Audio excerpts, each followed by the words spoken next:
그동안 올려드린 상병 시절 이야기를 주제별 합본으로 올려드립니다. 나의 상병 시절 47번째 이야기. 춘계 진지보수공사. 1.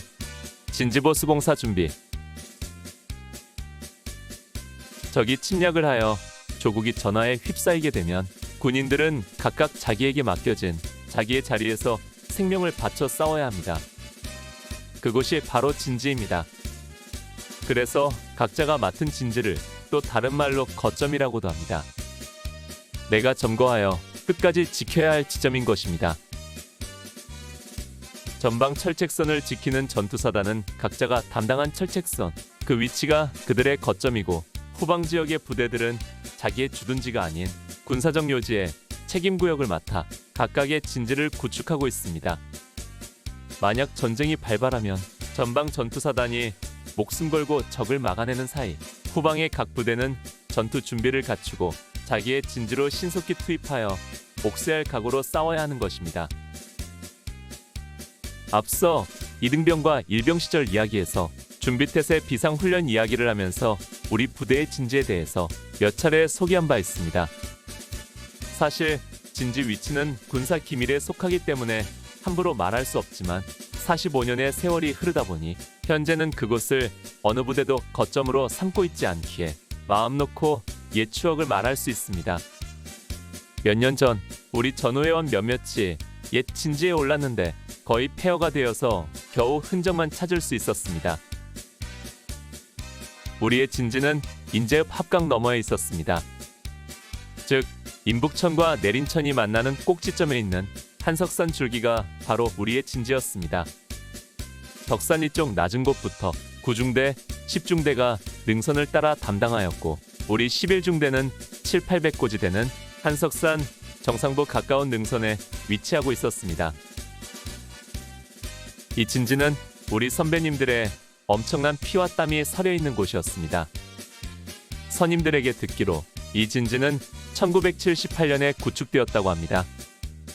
1978년 입대한 선배님은 이등병으로 자대 배치되자마자 이곳 진지공사에 투입되었다고 하더군요. 그 당시 진지공사는 거의 인력으로 진행되었다고 합니다.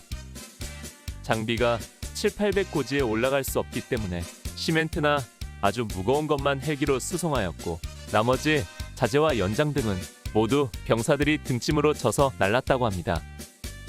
벙커를 만들기 위한 거푸집 자재도 다 져서 6, 70도 경사진 산을 올랐다니 참으로 엄청난 일이었습니다. 모든 것이 열악했던 그 시절에 피땀 흘리며 고생했던 선배님들을 생각하면 지금도 마음이 아픕니다. 우리들의 진지가 있는 곳은 역사적으로 6.25 전쟁 당시 가장 치욕적인 패배로 기록되고 있는 현리전투의 현장입니다. 전사의 기록을 보면 1951년 5월에 국군 제3군단이 현리에서 참패를 당할 당시 국군 제9사단 제30연대가 방어를 하고 있던 곳이 바로 우리의 진지가 있던 곳이었던 것입니다. 아무튼 우리의 진지는 우리의 목숨을 담보하고 있는 중요한 곳이었기에 이를 잘 관리하여 최상의 상태를 유지시키는 것은 우리에게 중요한 과업이었습니다. 그래서 우리는 봄과 가을로 진지보수 공사를 했습니다. 우리가 주둔하고 있는 양구에서 진지까지는 40여 킬로미터 떨어져 있어 쉽게 오갈 수 없기 때문에 자주 와서 관리를 할 수 없었으므로 아예 일주일간 날을 잡아 봄, 가을로 보수 작업을 하는 것입니다. 그런데 지난 1981년에는 1년 동안 우리 중대는 진지보수 공사를 하지 못했습니다. 춘계 보수공사 기간인 4월에는 격오지 경계 파견을 나갔고 추계 보수공사는 국군이 날 행사로 인해 행사가 끝난 뒤 그동안 밀린 중대, 대대 ATT 등 훈련을 소화하느라 대대 전체가 진지에 투입될 여유가 없었던 것입니다. 그 덕분에 나는 자대에 전입된 이후 우리 진지에 가본 것이 1981년 3월 말 준비태세로 한 번 투입된 것이 전부였습니다. 그때 915고지를 넘어가는 도중에 기관총 굴대를 분실하는 등 이등병 초기 고난의 행로였습니다. 그러나 이때의 진지 투입은 그야말로 비상훈련으로 투입된 것이어서 하룻밤 벙커에서 잠을 자고 그 다음날 돌아오는 것으로 잠깐 들러간 것에 불과했습니다. 이렇게 다녀왔던 진지를 1982년 춘계 보수공사를 하기 위해 13개월 만에 다시 투입되게 된 것입니다. 이번 진지보수공사는 4월 24일 토요일에 출발하여 일주일 동안 보수 작업을 하고 5월 1일 토요일에 복귀하는 일정으로 계획되어 있었습니다. 특이한 것은 휴일인 일요일을 껴서 일정이 잡혀 있다는 점입니다. 아마 지난해 가을에 대대 전체가 진지보수를 못했기 때문에 작업량이 많을 것이라 예상하고 작업 일수를 하루 늘린 것 같았습니다. 진지보수공사에 투입되기 앞서 우리 부대는 여전히 분주한 일정을 보내야 했습니다. 팀 스피리트 훈련 이후 계속된 부대 주변 정비와 정리 작업은 그 후로도 틈틈이 계속되었고 우리 본연의 임무인 학과 출장과 앞서 소개한 진돗개 하나 대침투 작전 등으로 빡빡한 일정을 소화해야 했습니다. 그리고 진지보수공사 출발 이틀 전인 4월 22일 목요일에는 대대 체육대회가 있었습니다. 이 대대 체육대회는 말이 체육대회였지 실제로는 팀 스피리트에 지친 대대원들을 위로하고 격려하는 행사였습니다. 오전에 간단히 축구와 배구 등 게임을 하고는 점심 식사 후부터 대대 연병장에 각 중대별로 자리를 잡고 앉아 막걸리 회식 및 장기자랑을 한 것입니다. 일부는 PX에서 맥주도 추진되어 왔습니다. 막걸리는 각 중대별로 5말씩 나왔고 식당에서 찌개와 튀김 등으로 안주까지 제공했습니다. 그야말로 잔치집 같은 분위기였습니다. 물론 음주 이후에는 추가 음주를 막기 위해 철저한 인원 통제가 이루어졌고 각 중대는 둥글게 둘러앉아 중대별로 노래와 춤으로 장기자랑을 하며 즐거운 시간을 보냈습니다. 우리 중대는 이미 지난 4월 13일에 휴양소에서 막걸리 회식을 했었기에 10여일 만에 또 막걸리 회식을 하게 되는 호사를 누렸습니다. 그런데 체육대회 다음 날인 4월 23일 금요일에는 보급경제 확인 감독이 날 행사를 거창하게 실시했습니다. 팀 훈련 전에도 보급품 문제로 연일 우리를 긴장하게 했었는데 이번에는 그동안 팀 스피리트 훈련 과정에서 손망실된 보급품을 확인한다는 이유로 모든 보급품을 연병장에 내다 놓고 인사계의 재물조사를 받은 것입니다. 이 행사는 종일 계속되었고 많은 사람들이 보급품 숫자가 부족하거나 상태 불량으로 얼차려를 받고 자비로 채우겠다는 약속을 해야 했습니다. 다음 날인 24일 토요일 오전에는 진지보수공사 출동으로 교회에서 주일 예배를 앞당겨 드렸고 야간 행군을 위하여 오후 1시부터 오후 4시까지 취침을 실시했습니다. 이렇게 분주한 일정 속에서 마침내 진지보수공사를 위한 출발의 시간이 다가왔습니다. 나의 상병 시절 48번째 이야기. 춘계 진지보수공사. 출발 개골령을 넘다. 1982년 4월 24일 토요일 16시 오침에서 기상하여 출동 준비를 시작했습니다. 밤을 새워 행군을 해야 하는데 취침 시간이 너무 짧았습니다. 그러나 행군 준비가 만만치 않았기 때문에 서둘러야 했습니다. 이번에도 일주일 이상 자대를 떠나 있어야 하기 때문에 준비할 것이 많았던 것입니다. 먼저 군장을 꾸렸습니다. 군장 속에 속옷과 작업복, 세면도구 등 필수용품 외에도 간식류로 빵과 과자 등과 부식류인 통조림, 고추장 등을 사서 집어넣었습니다. 그래도 나는 이제 고참이 되었기 때문에 내 생필품을 먼저 챙기고 남는 공간에 다른 것을 채웠지만 졸병들은 간식 등을 먼저 넣고 자기 물건을 챙겨야 했기 때문에 갈아입을 속옷조차 못 챙기는 경우도 많았습니다. 나는 내가 졸병 시절 겪었던 어려움을 생각해서 내가 넣을 수 있는 대로 최대한 넣고 군장을 꾸렸습니다. 군장을 꾸리고 나서 물자 분류를 시작했습니다. 군장을 꾸리고 남은 개인 보급품들은 더블백에 넣어 중대 이사정 창고로 들였습니다. 그리고 남는 모포 등 소대 공용 물품은 소대 창고로 들인 다음 18시에 저녁 식사를 하고 모든 식기까지 소대창고에 넣고 창고문을 잠그고 그것도 못 믿어 못질까지 해서 완전 밀봉했습니다. 19시 정각. 주번화사의 호루라기와 더불어 전달 소리가 중대 안에 울려 퍼졌습니다. 훈련 화스트 페이스 발령. 각 소대는 완전 군장을 갖추고 20시 정각까지 연병장에 집합할 것. 교육사단답게 진지보수공사를 위해 출발하는 것이지만 모든 상황은 비상훈련으로 진행되는 것입니다. 그러나 이미 모든 준비는 갖추고 있었기 때문에 번잡할 것 없이 내무반에서 대기하고 있다가 밤 8시 군장을 메고 연병장에 집합하여 대대장 군장검사를 받았습니다. 군장검사 역시 중요한 훈련 상황이 아니라서 대충 끝나고 대대장 훈시를 들었습니다. 야간 행군에 따른 안전에 주의할 것과 행군 군기를 지킬 것, 지난해 가을 진지보수 공사를 하지 못했기 때문에 이번에 철저히 보수 정비를 하라는 것, 그리고 민간인들에게 피해를 주지 말라는 등 통상적인 내용이었습니다. 그러고 나서도 쉽게 출발하지 않았습니다. 빨리 출발하면 내일 새벽에 진지에 조금이라도 빨리 도착할 텐데 왜 느리고 빼는지 모를 일이었습니다.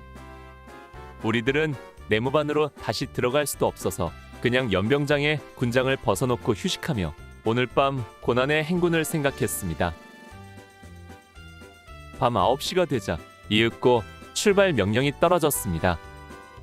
구중대를 선봉으로 하여 순서대로 출발하여 연대의 후문을 나서 구암리에서 송우리를 지나 용아리에서 양구터널 방향으로 진로를 잡았습니다. 오늘 밤 행로가 개골령을 넘는 코스로 명확해지는 순간이었습니다. 개골령 코스로 행군한다는 것은 우리에게 나쁘지 않은 선택이었습니다. 우리 자대에서 인제로 넘어가는 길이 광치령과 개골령이 있었는데 광치령은 도로 사정은 좋은 반면 거리가 멀었고 개골령은 도로 여건은 나빴지만 거리가 짧아서 우리들은 은근히 개골령으로 넘어가기를 바랐던 것입니다. 개골령 902고지로 질러가는 코스로 넘어가면 광치령 길보다 3시간 가까이 행군 시간을 줄일 수 있었던 것입니다. 우리의 예상대로 31연대를 지나 양구터널 쪽으로 가다가 청리에서 좌측 싸가지골로 접어들었습니다. 저벅거리는 군화 소리와 철그덕거리는 소총 소리만이 적막한 공기를 뚫고 싸가지골에 울렸습니다. 그리고 싸가지골 끝에서 902고지를 넘는 개골령 고갯길로 접어들었습니다. 해발 902고지인 개골령을 벌써 여러 차례 넘어가지만 넘을 때마다 느낌이 달랐습니다. 이등병 때 처음 넘었을 때는 참으로 접근하기 어려운 맹수 같았습니다. 군에 입대하기 전에는 상상조차 못했던 고개였기 때문입니다. 일병 시절 대항군 훈련으로 한겨울에 넘었을 때는 날카로운 비수 같았습니다. 혹한의 추위가 마치 칼날처럼 찔러오는 느낌이었기 때문입니다. 그런데 이번 상병을 달고 4월에 넘는 902는 이제 많이 양순해진 야생마 같았습니다. 계절적으로도 행군하기 좋은 날씨였고 또 나도 그만큼 군인으로서 경험이 늘었기 때문일 것입니다. 우리는 그것을 짬밥의 힘이라고 했습니다. 개골령을 넘어 우리는 끝없을 것 같은 인제읍 남북리로 통하는 계곡길을 따라 하염없이 걸었습니다. 캄캄한 어둠 속에 돌과 자갈이 많은 산길은 행군하기가 쉽지 않았습니다. 자칫 돌을 밟으면 다리를 휘청이게 되고 군장 위에 올려놓은 기관총으로 인해 다칠 우려가 많았기 때문입니다. 거기에 가장 졸음이 몰려오는 시간대라 행군하면서 조는 사람도 속출했습니다. 앞에서는 보행주의, 졸음주의, 전달이 계속 왔고 졸음을 쫓기 위해 군가를 부르도록 했습니다. 그렇게 고난의 시간을 보내고 우리가 인제읍 남북리 인제 건빵공장을 지날 때는 새벽 미명이 밝아오기 시작했습니다. 날이 밝아지면서 조금 살 것 같았습니다. 전우들과 대화도 나누는 등 행군 분위기도 훨씬 좋아졌습니다. 우리는 새벽 이른 시간에 인제읍을 통과하여 리빙스턴교를 지나 17연대 앞을 지났습니다. 온몸이 내 몸 같지 않았습니다. 늘 하는 행군이지만 언제나 행군은 우리들의 마지막 기력까지 짜내게 만듭니다. 온몸이 고달프고 다리도 아프고 발바닥은 얼얼합니다. 그나마 이제는 물집이 안 생기는 것만으로도 감사할 일이었습니다. 행군에 익숙하지 못한 이등병들은 고참들 눈치 때문에 힘든 기색을 내지 못하고 그저 속으로만 끙끙대는 모습이 역력했습니다. 그 모습들을 보면서 내 이등병 시절이 생각나고 지난해 3월에 이곳에 올 때의 고난이 다시 되살아나는 것 같았습니다. 4월 25일 06시 밤새워 9시간의 행군을 마친 우리는 17연대 공용화기 사격장 옆 공터에 도착했습니다. 거기서 수경지를 배당받아 수경 준비를 하면서 일부 인원은 식사를 타러 내려갔습니다. 그나마 다행인 것은 수경지를 사격장 옆 넓은 개활지에 편성했다는 것입니다. 만약 진지로 올라가서 수경하며 작업을 한다면 밥을 타러 매번 내려왔다 올라가야 하는 등 졸병들이 엄청 고생해야 할 것이기 때문입니다. 물론 아래서 수경하면 아침 저녁으로 오르내려야 하지만 그만큼 작업 시간도 줄어들기 때문에 우리로서 그다지 나쁜 것은 아니었습니다.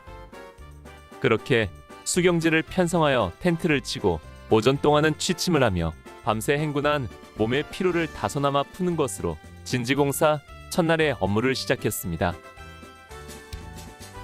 나의 상병 시절 49번째 이야기. 춘계 진지버스공사.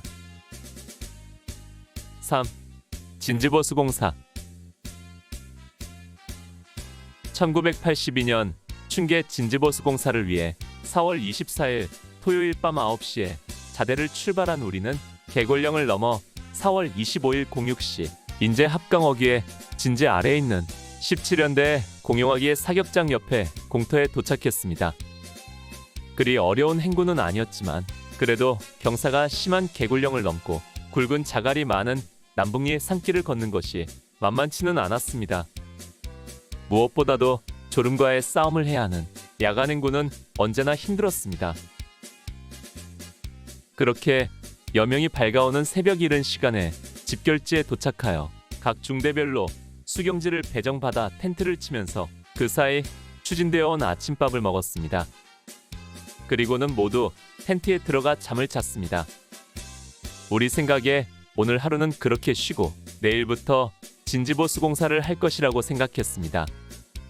오늘은 일요일이었고 밤새 행군을 했기 때문에 취침과 정비로 하루쯤 쉬고 월요일부터 본격적으로 시작할 것이라 모두들 예상하고 있었습니다.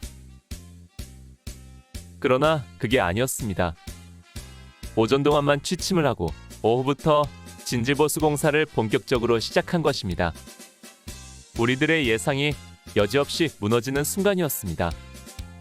우리들 입에서 불평 불만이 쏟아졌지만 아무 소용이 없었습니다.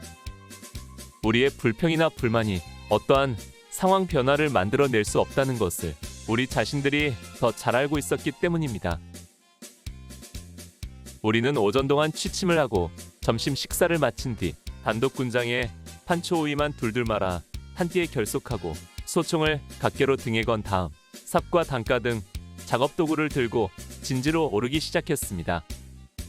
우리 중대의 진지는 인제 쪽으로 돌출된 한석산 줄기 중 가장 높은 능선이었습니다. 덕산리에서 가장 낮은 곳에 9중대부터 시작하여 10중대와 그리고 가장 높은 곳에 대대시피가 있고 우리 11중대는 대대시피를 지나 능선을 따라 한석산 정상 쪽으로 이어지는 것입니다.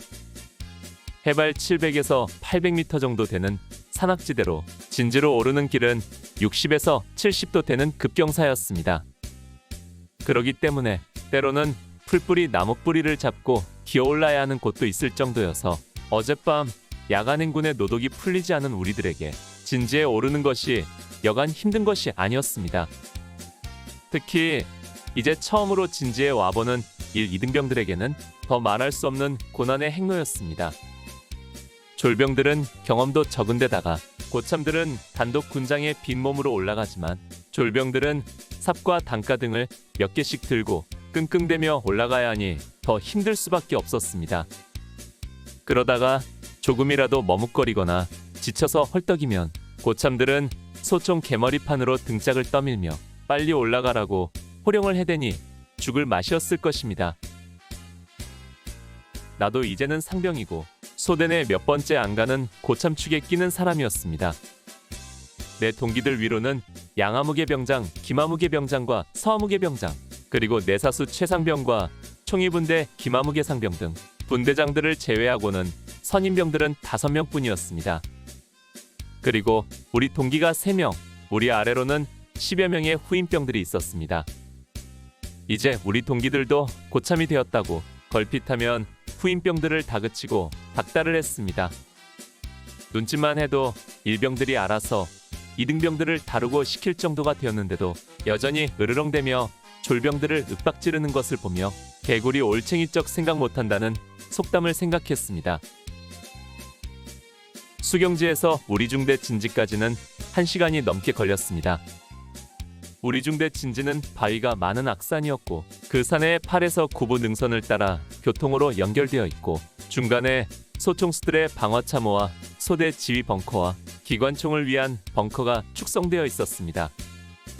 수경지에서 가장 가까운 쪽부터 3소대, 그 다음 2소대, 중대 CP, 그리고 1소대 진지가 위치했고 우리 화기소대 담당 구역은 가장 먼 곳에 있었습니다. 우리는 먼저 가장 가까운 3소대 지역 진지로 갔습니다.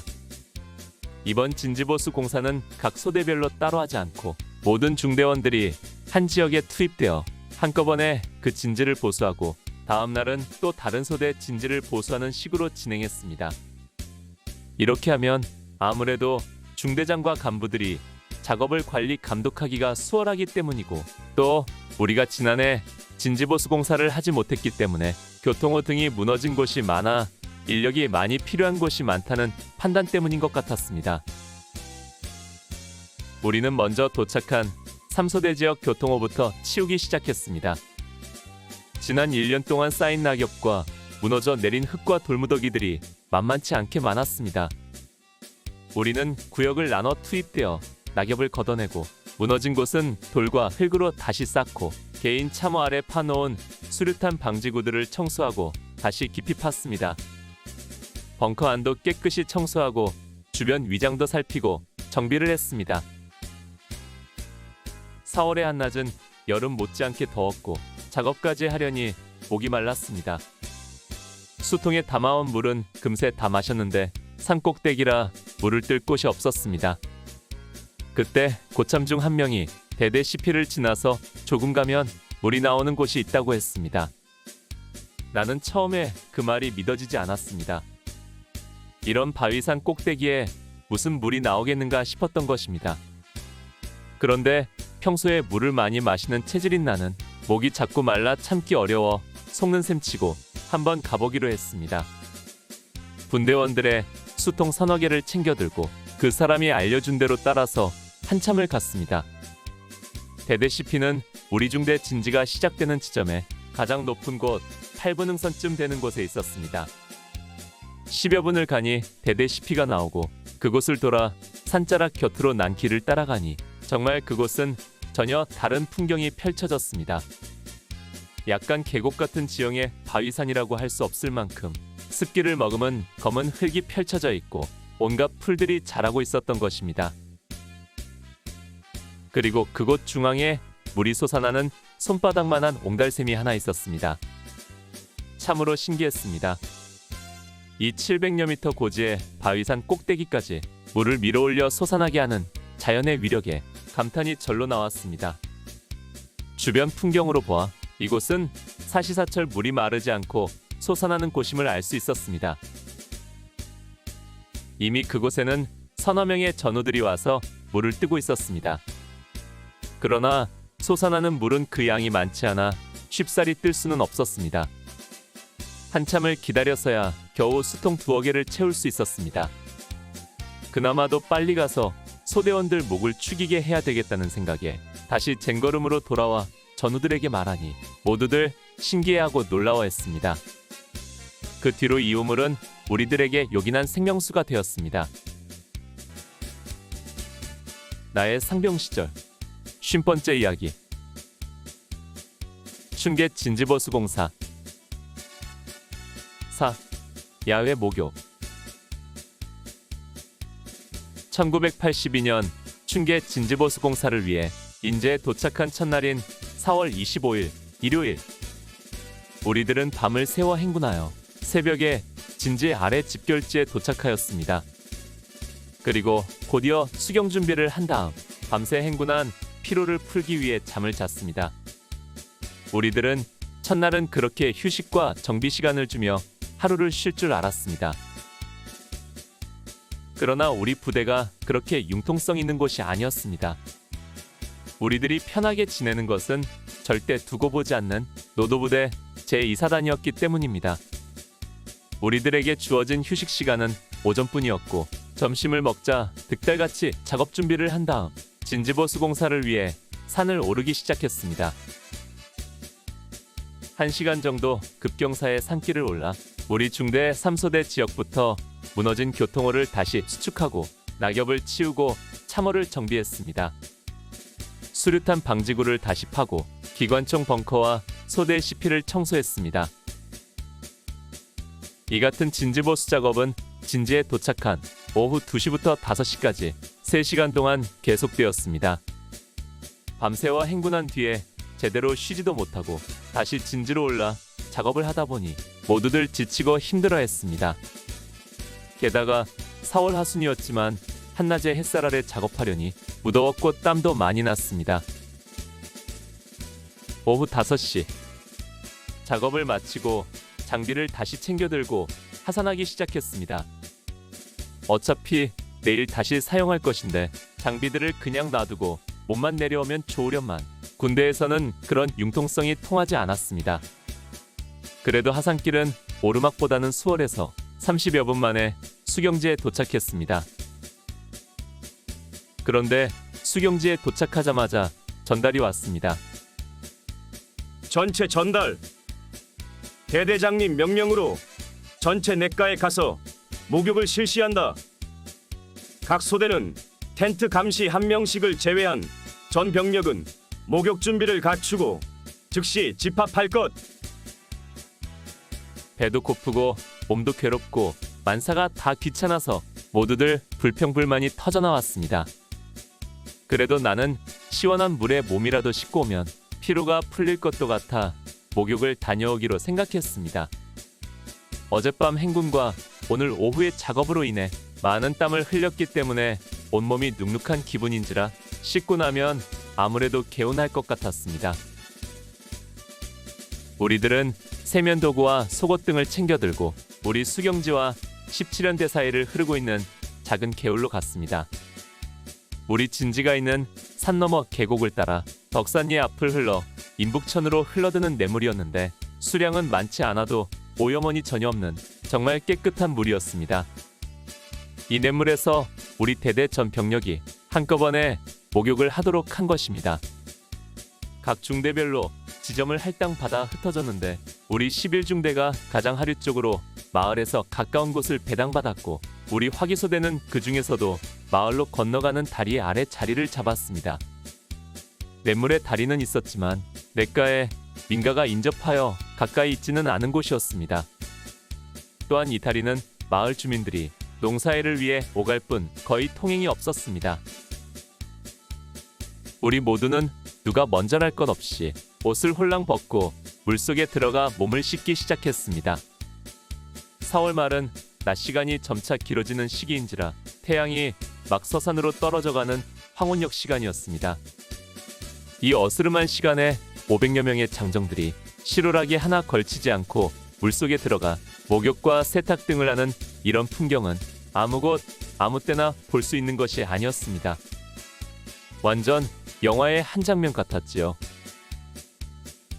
일병 시절에도 몇 번 소개한 것처럼 우리 대대장 이상옥 중령은 외모는 야전지휘관 타입은 아니었는데 나름 이런 파격적인 이벤트를 즐겼던 것 같습니다.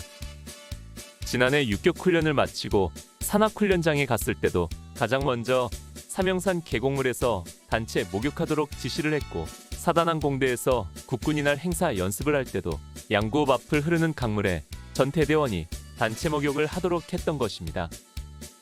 양구읍에서 멀지 않고 또 동번기라 많은 주민들이 오가면서 보는 대낮이었지만 우리는 개의치 않고 발가벗고 목욕을 즐겼던 것입니다. 아무튼 나를 비롯한 우리 소대원들은 다리 아래 물이 많은 곳을 택해서 물속에 들어가 몸도 닦고 세탁도 하면서 어젯밤과 오늘 오후에 흘린 땀을 씻어내고 있었습니다. 물은 그리 차갑지 않아서 목욕을 하는데 어려움은 없었습니다. 이렇게 한참을 씻고 있는데 갑자기 다리 위에서 외마디 놀라는 여성의 목소리가 들려왔습니다. 고개를 들어보니 웬 아가씨 한 명과 어머니인 듯한 아주머니가 함께 다리를 건너려다가 우리들의 벌거벗은 몸을 보고 기겁을 하며 뛰어가는 것이었습니다. 그도 그럴 것이 실오라기 하나 걸치지 않은 장정들이 떼거지로 목욕하는 모습을 보았으니 오죽했겠습니까? 그 두 사람은 뒤도 돌아보지 않고 마을 쪽으로 달아났고 우리들은 그 모습을 보면서 휘파람을 부르고 여보 당신을 부르며 박장대소를 하고 웃었습니다. 그런데 그게 끝이 아니었습니다. 잠시 후 다리 위에서 이번엔 남자 목소리가 벼락치듯 들려온 것입니다.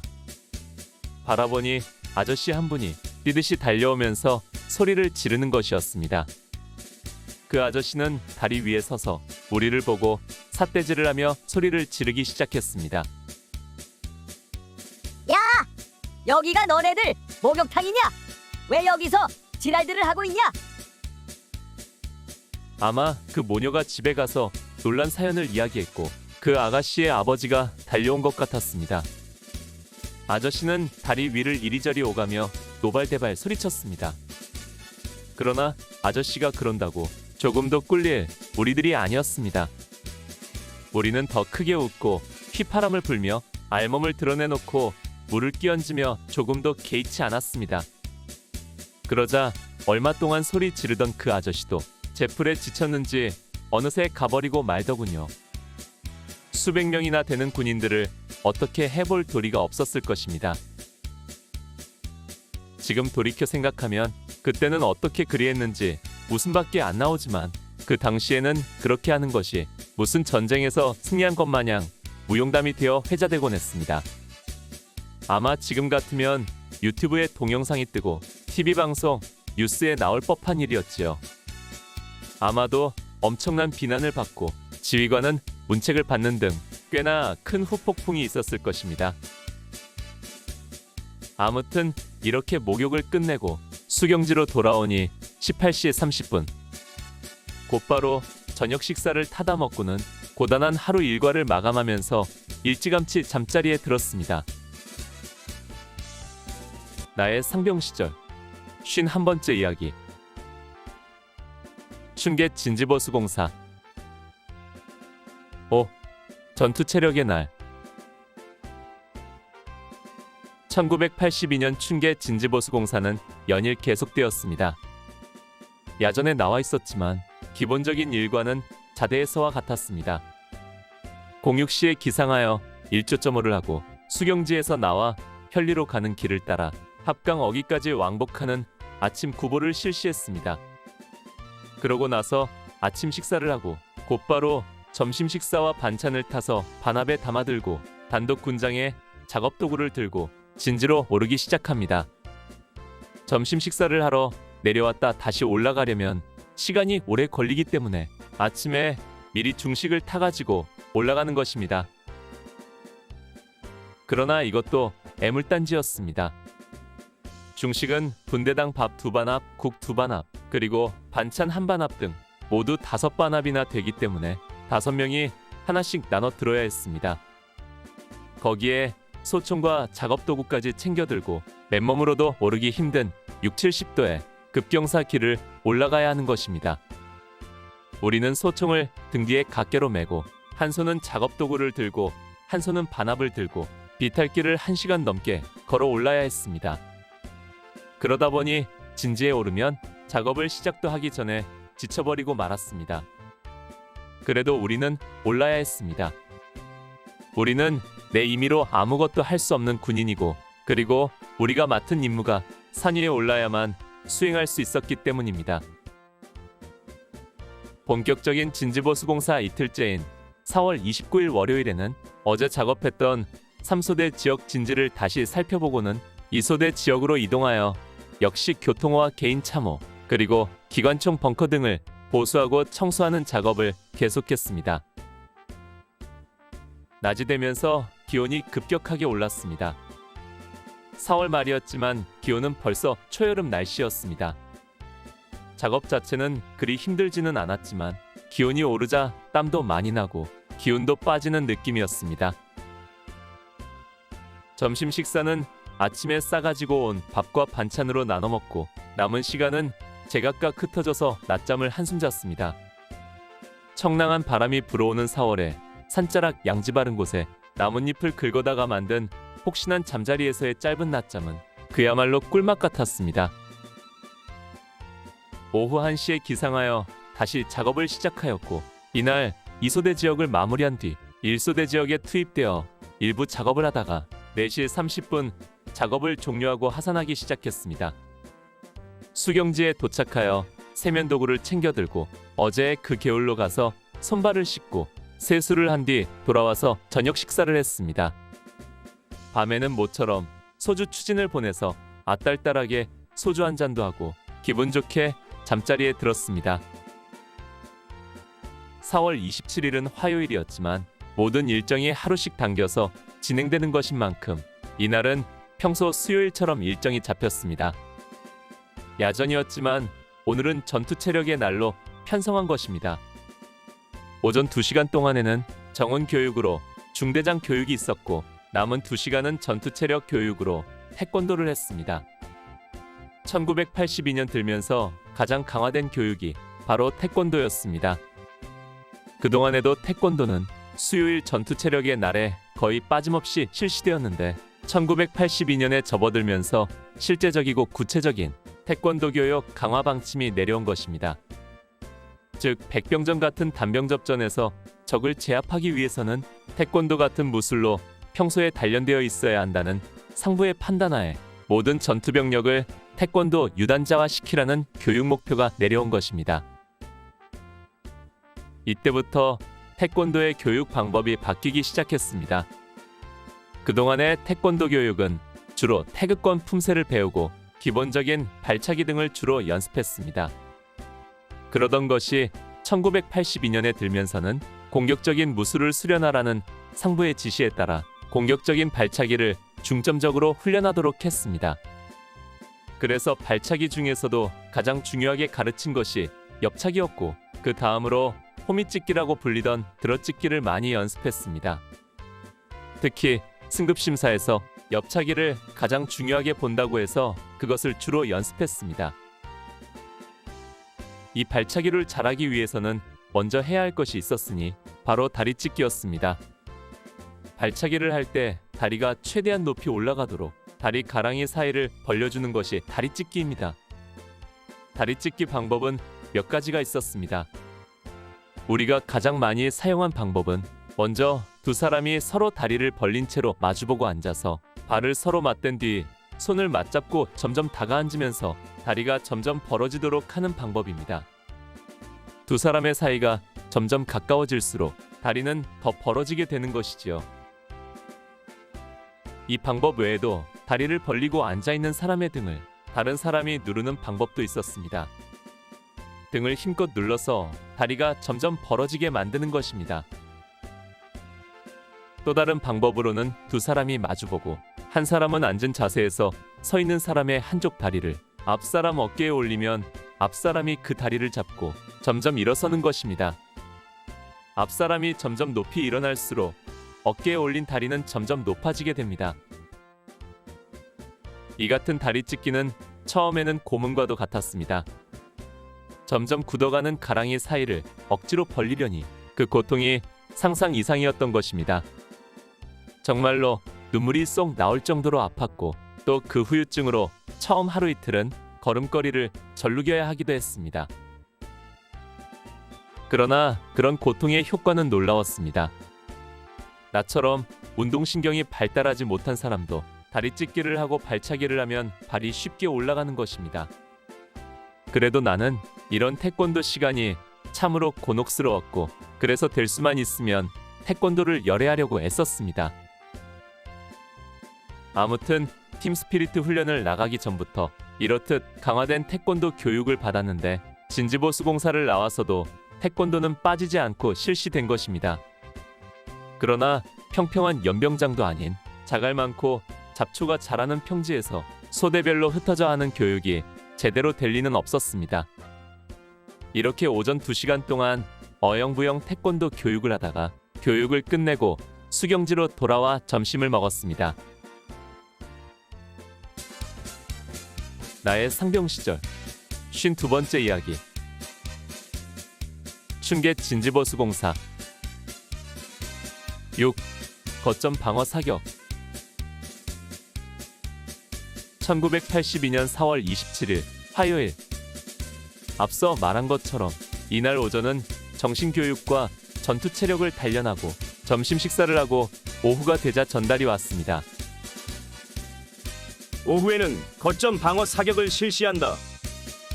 각 소대는 개인화기 및 M60 기관총을 지참하고 교육 집합.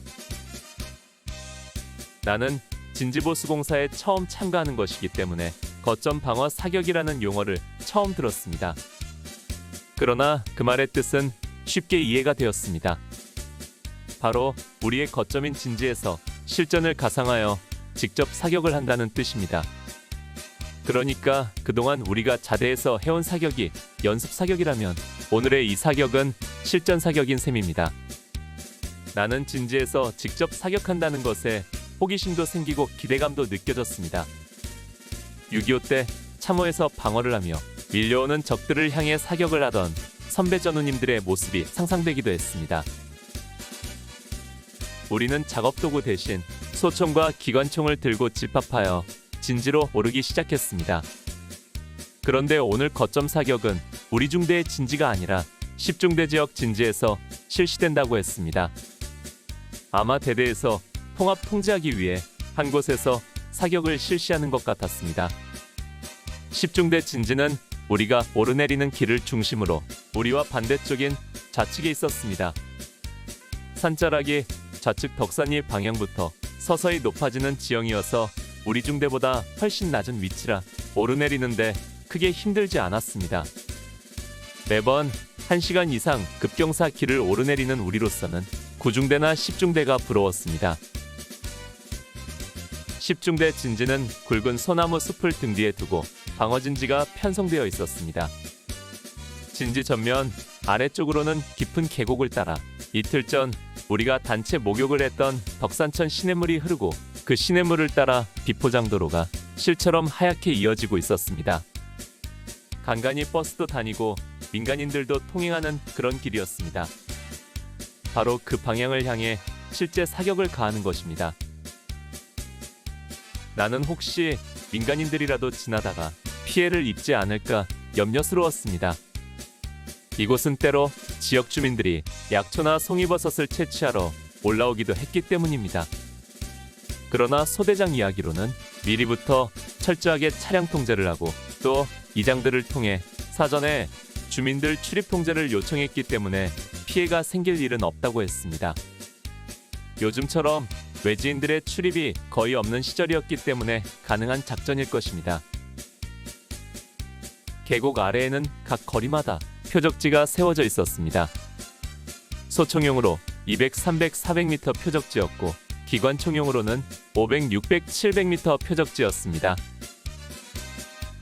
거점 방어 사격은 각 중대별로 소총과 기관총으로 나눠 실시되었습니다. 그런데 나는 각 중대별로 분배된 실탄을 보고 너무 실망했습니다. 각 중대별로 배분된 실탄이 소총은 10발, 기관총은 16발 뿐이었기 때문입니다. 각 개인별로 최소한 한두 발씩이라도 사격할 기회를 기대했던 나로서는 허탈한 일이었습니다. 결국 모든 병력은 진지 뒤쪽 숲속에 앉아서 견학하고 각 중대에서 대표자들이 나와서 사격을 실시하는 방식으로 진행되었습니다. 사격은 소총 사격을 먼저 하고 나중에 기관총 사격을 했습니다. 먼저 구중대에서 사격할 대표병사 3사람이 나왔습니다. 아무래도 시범 사격이기 때문에 고참급으로 상병과 병장들이었습니다. 소총 한정에 10발들이 탄창을 끼우고 첫 번째 사람이 참으로 들어가 단발 사격으로 표적지를 향해 사격을 가했습니다. 소총의 총성을 정확히 표현할 수 있는 언어가 무엇일까요? 도저히 인간의 언어로서는 정확한 표현이 어려운 그런 날카로운 소리가 계곡 속에 가득 퍼졌다가 여운을 남기며 사라지기도 전에 또다시 한 발의 총성이 울렸습니다. 이렇게 먼저 앞 사람이 3발을 쏘고 다른 사람이 들어가 서너 발을 쏘고 다시 마지막 사람이 나머지를 사격했습니다. 순식간에 계곡 속은 총성이 가득하여 전쟁터를 방불했습니다. 이런 식으로 뒤이어 10중대도 사격하고 우리 11중대도 소총 사격을 마쳤습니다. 준비 과정까지 해도 30발 사격을 하는데 30여 분도 걸리지 않았습니다. 소총 사격을 마치고 이어서 M60 기관총 사격이 시작되었습니다. 소총 사격과 마찬가지로 먼저 9중대 화기소대 삼각대 기관총을 거치하고 사격을 실시했습니다. 이번에는 소총보다 훨씬 큰 총성이 온 천지를 진동시켰습니다. 700m 표적지가 있는 신장로가에서 하얀 먼지가 풀썩풀썩 솟아오르는 모습이 보였습니다. 확실히 소총과 기관총의 사격은 차이가 있었습니다. 총성 소리도 달랐고 실탄이 날아가 박히는 탄착점도 비교가 되지 않았습니다. 기관총 사격은 총 2정을 거치해 놓고 각 8발씩을 나눠 사격을 했습니다. 기관총은 3, 4발씩 점사로 2-3번 나눠서 사격을 했고 같은 방법으로 10중대도 사격을 마쳤습니다. 우리 11중대는 화기소대 기준총인 우리 총 1분대 1총과 총 2분대 3총을 거치하고 사격은 총 1분대에서 내 사수인 최상병이 하고 총 2분대에서는 김아무개 상병이 방아쇠를 당겼습니다. 부사수인 나와 정아무개 일병은 그들 곁에서 탄피를 챙기는 것으로 만족해야 했습니다. 먼저 최상병이 점사로 8발 사격을 마치고 김상병은 그냥 연발 사격으로 드르륵 갈기는 것으로 사격을 마쳤습니다. 이것으로 거점 방어 사격은 끝났습니다. 기대했던 것에는 훨씬 못 미쳐 조금은 실망스러웠지만 그래도 거점 방어 사격을 견학한 것만으로도 새로운 견문을 넓히는 계기가 되었습니다. 그동안 자대에서 수도 없이 해온 사격이 우물한 개구리였다면 오늘은 우물박 개구리가 되어본 기분이었습니다. 사격이 워낙 빨리 끝나자 대대에서는 각 중대별로 장기자랑 등 오락 시간을 하도록 했습니다. 우리들은 중대별로 자리를 잡고 앉아서 1시간 정도 오락회를 하다가 16시 50분부터 하산하였습니다. 수경지에 돌아오니 17시 30분. 그래도 오늘은 좀 한가하고 편한 하루를 보낸 것 같아 훨씬 가벼운 마음으로 진지에서의 3번째 밤을 맞았습니다. 나의 상병 시절 53번째 이야기. 춘계 진지보수공사 7. 식중독 사건. 진지보수공사는 화요일에 전투체력의 날과 거점 방어 사격을 하고는 4월 28일 수요일과 그 다음 날인 목요일에도 계속되었습니다. 4월 말이 되면서 주변은 봄빛이 완연해지기 시작했습니다. 들과 산자락마다 새싹이 돋아나고 산등성이에 진달래꽃이 곱게 피어나고 나무마다 새순이 움트고 있었습니다. 나는 진지에 오를 때마다 산 위에서 내려다보는 주변 풍경에 감탄을 금할 수 없었습니다. 내린천과 인북천이 만나는 합강어기를 내려다보면 절경이 따로 없었습니다. 그 중에서도 내린천이 노루목 고개 지점에서 크게 휘돌며 흐르는 곳은 언제 보아도 멋졌습니다. 특히 아침에 안개가 자욱할 때의 풍경은 자연이 그려내는 한 폭의 멋진 산수와 그 자체였습니다. 나는 그런 풍경들을 보면서 힘들게 진지에 올라 작업을 하는 것에 대한 일종의 보상을 받는 것이라 생각했습니다.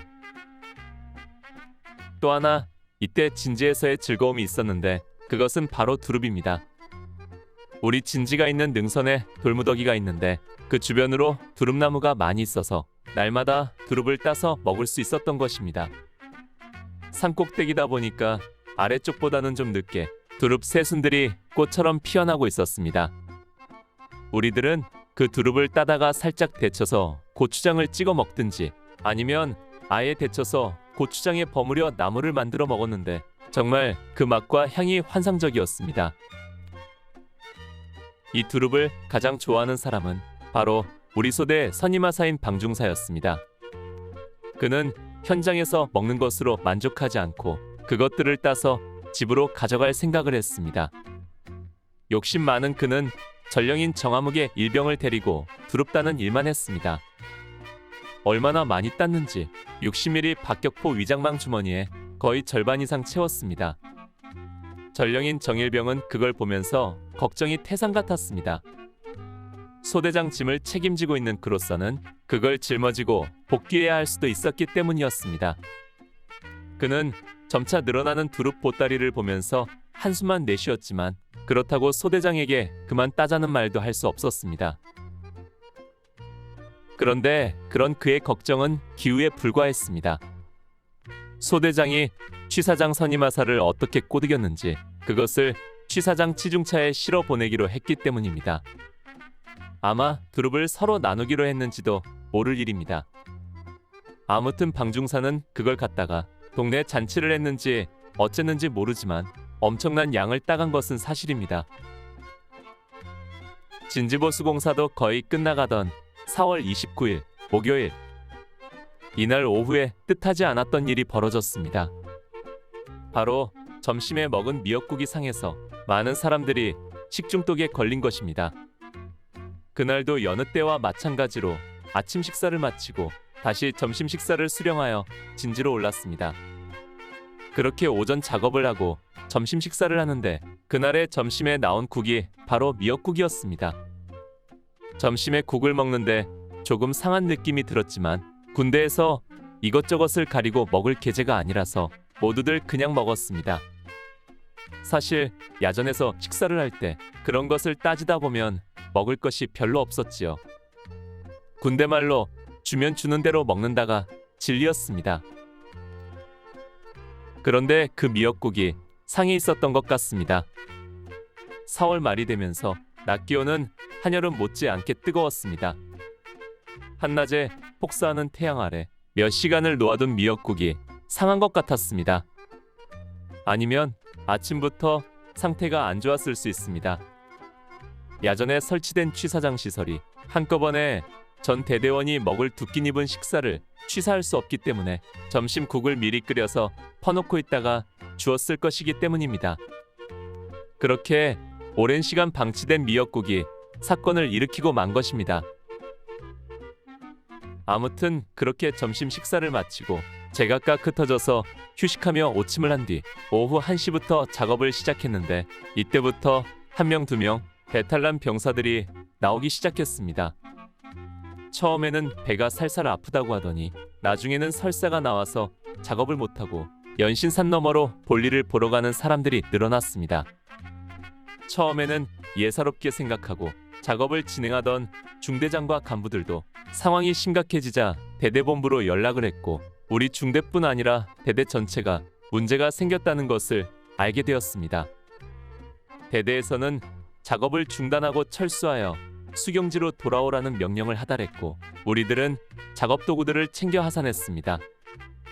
수경지로 돌아와 텐트로 들어가니 잠시 후에 각 소대별로 환자를 파악하여 보고하라는 지시가 내려왔습니다.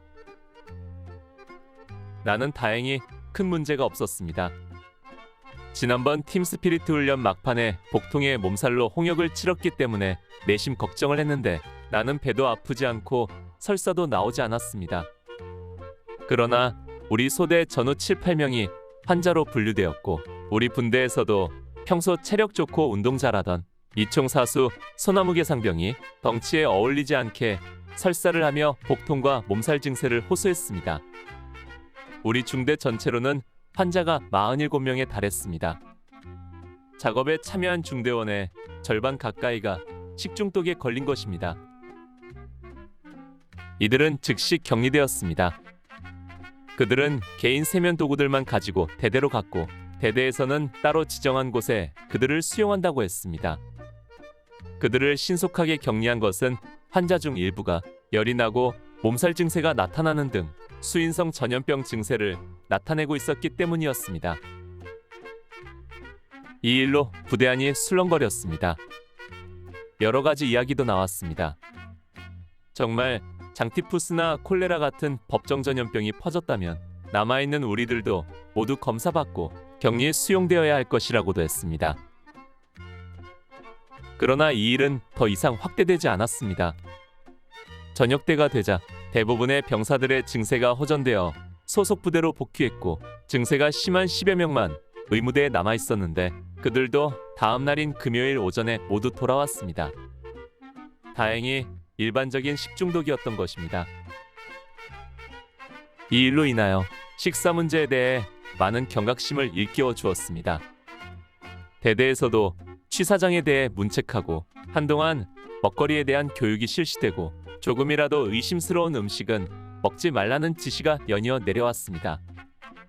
아마 대대장으로서는 10년 감수한 사건이었을 것입니다.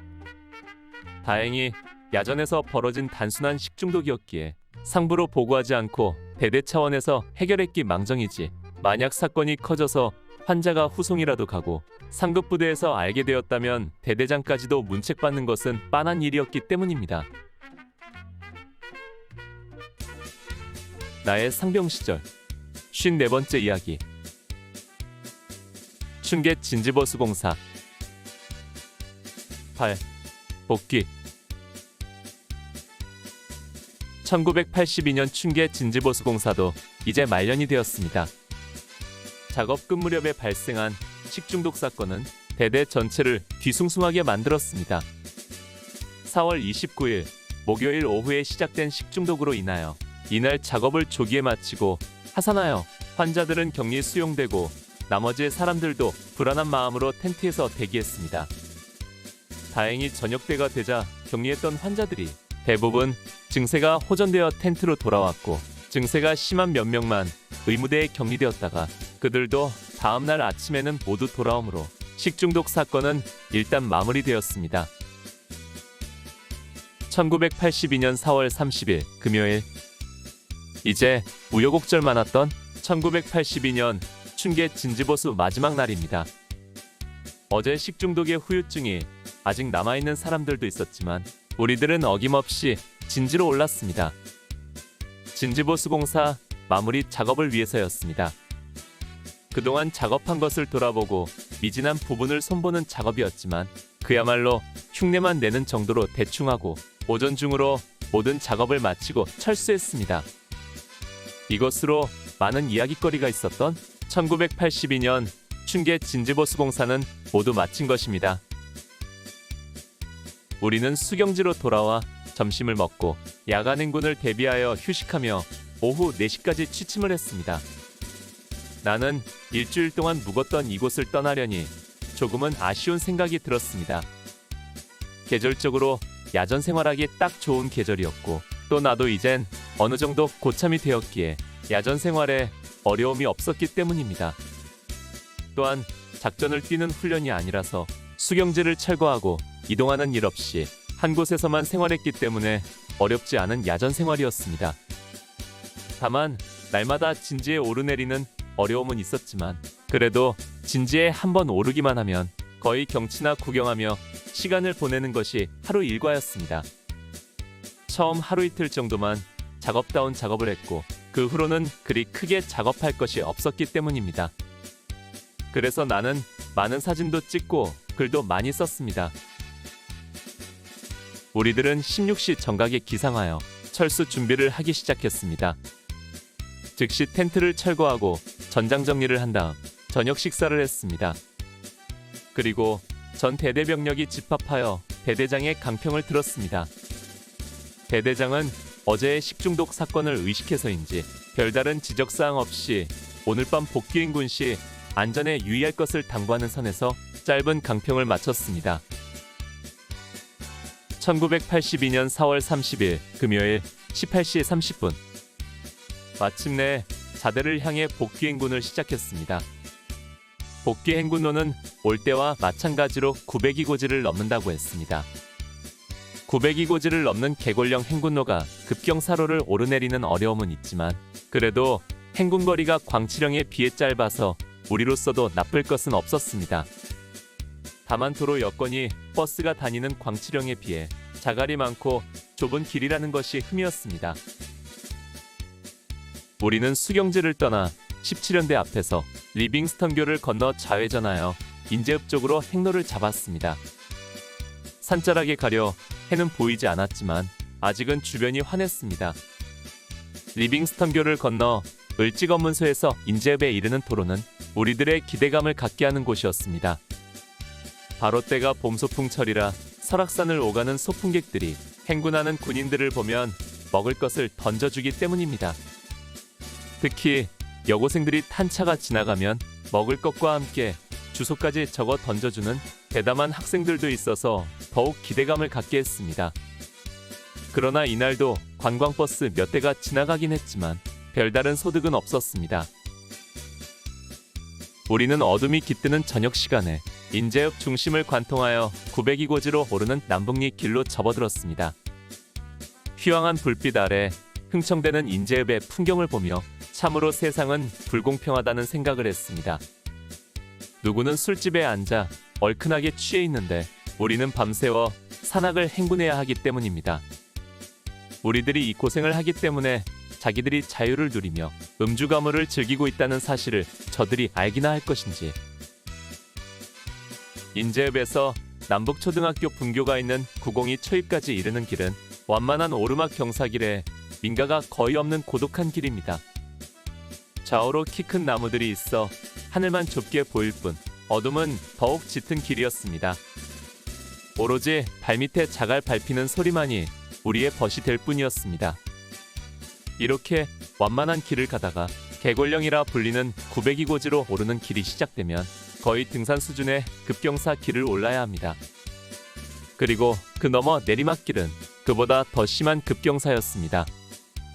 물론 산자락을 휘돌아 내려가는 완만한 고갯길이 있지만 그 길은 시간이 오래 걸리기 때문에 개골령 정상에서 싸가지꼴로 곧바로 내려가는 지름길을 이용하는 것입니다.